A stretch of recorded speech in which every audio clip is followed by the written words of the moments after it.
Merci de votre fidélité à Moto TV, mesdames et messieurs. Voici votre journal qui commence par le sommaire. Les forces armées de la République démocratique du Congo et les jeunes résistants patriotes Wazalendo enregistrent des avancées significatives sur les lignes de front dans le territoire de Masisi. Depuis le début de la semaine, ils livrent d'intenses combats et ont récupéré certaines zones qui étaient sous occupation rwandaise. Et la guerre à l'Est endeuille plusieurs familles, faisant ainsi plusieurs enfants orphelins abandonnés à leur triste sort. À marge de la journée mondiale des orphelins de guerre, célébrée chaque 6 janvier, Moto TV rapporte de calvaire des enfants orphelins à Butembo qui vivent de la mendicité et de la bonne volonté de certains habitants. Tout pour le sommaire.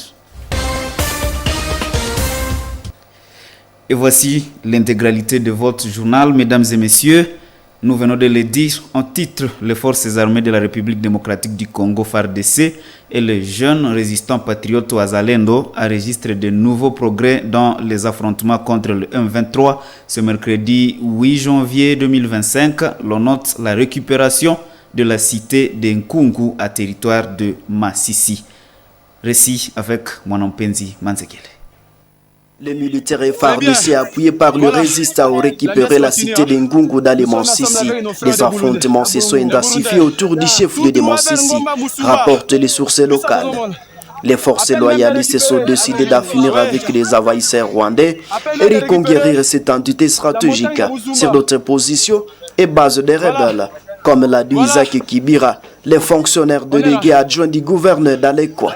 Oui, les informations dignes de foi, en tout cas témoignent comme quoi les Wazalendo de les FARDC ont repris le contrôle du chef-lieu du territoire de Masisi. En tout cas, nous sommes très contents et nous les encourageons davantage.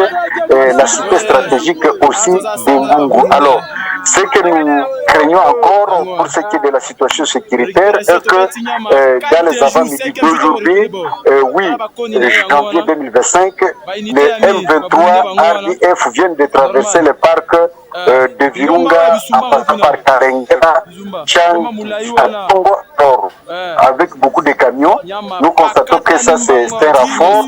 Alors les Wazalendo en tout cas se comportent bien, et les FARDC se comportent bien, sont déjà en tout cas qui méritent des sanctions régionales, voire aussi internationales, comme nous l'avons suivi dans les réseaux sociaux avec les États-Unis, l'Union européenne et la MONUSCO aussi. Alors je pense qu'il faut envisager des sanctions pour ces pays qui sont en train toujours d'enrayer la RDC. Vous voyez ce qui s'est passé à Sake. Hier, on a largué une bombe, le M23 a largué une bombe jusqu'à atteindre la cité de Sake et tué plus ou moins 3 personnes d'une même famille. Alors je pense que cela constitue aussi une violation grave des droits internationaux humanitaires. Et calme précaire s'observe par ailleurs dans la cité de Sake, autour de laquelle d'intenses affrontements ont eu lieu depuis mardi, aboutissant à la libération par les FARDC de Wazalendo des collines de Kihuli vers 3 antennes. C'est depuis le début de cette semaine que les FARDC enregistrent une montée à puissance sur plusieurs lignes de front, notamment à Lubero et Mansissi.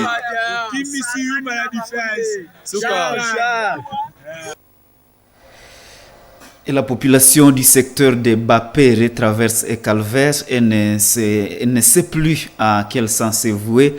Une insécurité persistante caractérisée par des tueries plonge cette population dans le désespoir total. Actuellement, elle marche à une centaine de kilomètres à pied pour atteindre Butembo, comme nous expliquent certains déplacés venus de ces coins, rencontrés à l'ISPRON le mardi 7 janvier 2025. Reportage Myriam Bechitaouite et Joël Tali.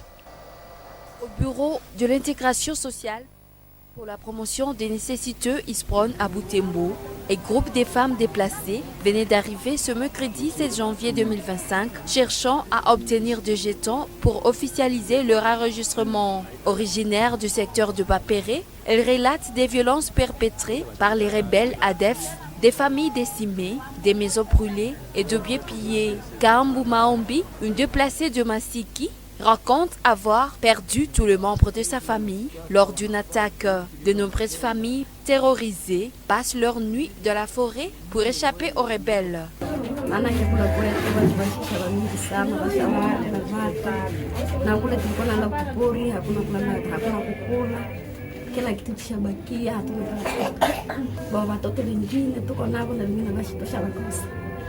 Cette situation est aggravée par l'absence des forces de sécurité de la région, laissant les assaillants agir impunément. Les routes en mauvais état compliquent encore plus l'exode de population, rendant difficile l'accès à des zones sécurisées.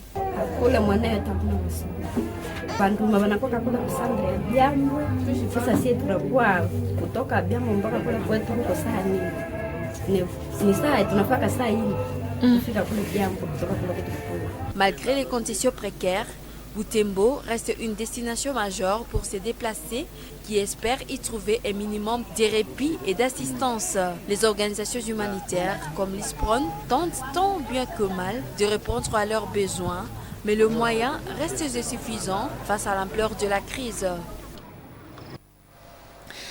Et la journée mondiale des orphelins de guerre, célébrée chaque 6 janvier, met en lumière une réalité poignante à Butembo, où de nombreux enfants privés de leurs parents à cause des conflits armés survivent en mendiant. Ces jeunes lancent un appel pressant à la solidarité et à l'aide des personnes de bonne volonté.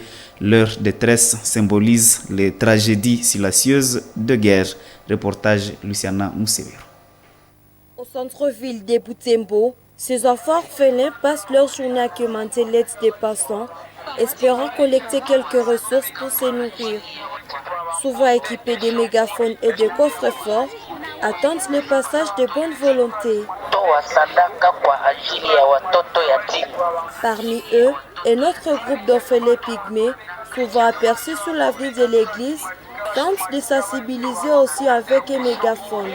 Espérant une profonde pitié, ces enfants, généralement une vingtaine, viennent après les cours pour chercher de quoi manger le soir.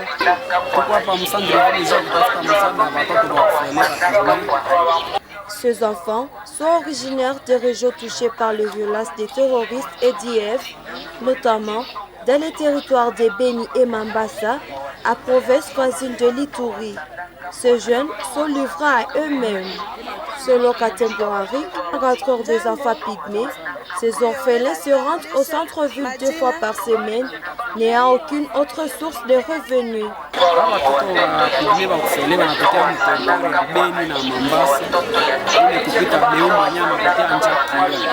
Cette journée mondiale rappelle les conséquences invisibles des conflits armés, laissant des enfants privés de leurs parents et confrontés à une lutte quotidienne pour la survie.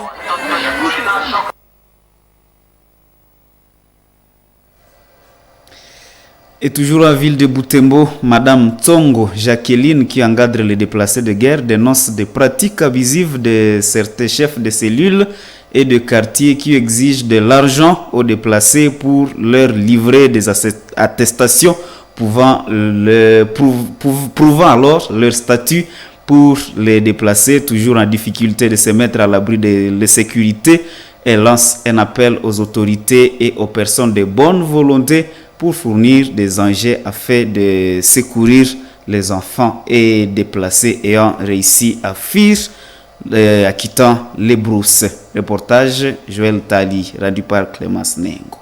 Selon Madame Tsongo, le monnayage de l'enregistrement des déplacés ajoute une couche de souffrance à des personnes déjà éprouvées par les violences et les déplacements forcés. Elle estime que l'attitude de ces chefs locaux entrave l'accès à une aide humanitaire urgente pour ces populations vulnérables.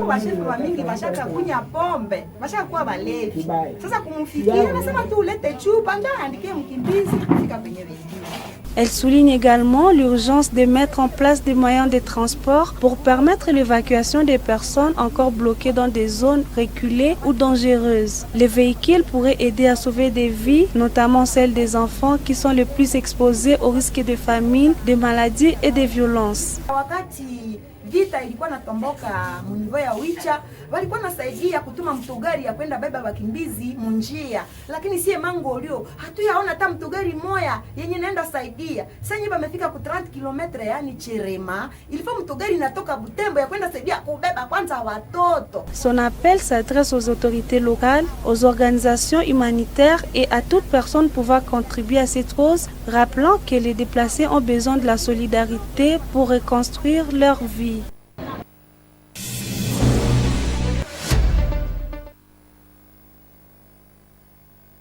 Mesdames et messieurs, la Fédération congolaise de football association FECOFA a ordonné la suspension de la phase retour du championnat national de Ligue 1, initialement prévue pour le 11 janvier 2025.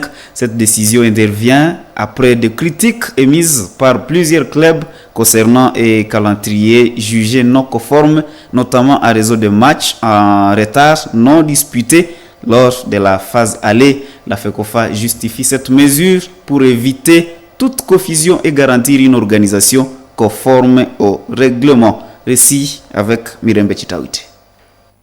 Dans une notification datée du 6 janvier et signée par le président et le secrétaire du comité de normalisation, Connor, la FECOFA a expliqué avoir été saisie par plusieurs équipes de la compétition d'élite. Ces dernières ont remis en question les calendriers publiés par la Ligue nationale de football, l'INAFOOT. D'après Dieudonné Sampi et Innocent Kibundulu, les équipes affirment que ces calendriers ne respectaient pas les règles puisque certaines équipes n'avaient pas encore achevé les rencontres de la phase aller. Parmi les équipes concernées par des matchs à retard, Tigir Maniema Union et les Toepe Mazembe engagés à Ligue des champions africains. Chacune de ces formations compte 3 rencontres à rattraper. Cette situation a contribué aux contestations et à la décision de suspendre les calendriers dans la phase retour. La 30e édition du championnat national reste ainsi en suspense. Les équipes attendent désormais une nouvelle date pour la reprise des matchs avec des enjeux cruciaux tant pour la qualification à play-off que pour la lutte pour le maintien. Et voilà, mesdames et messieurs, c'est la fin de cette édition du journal sur Moto TV. Merci à vous qui l'avez suivi. Au revoir.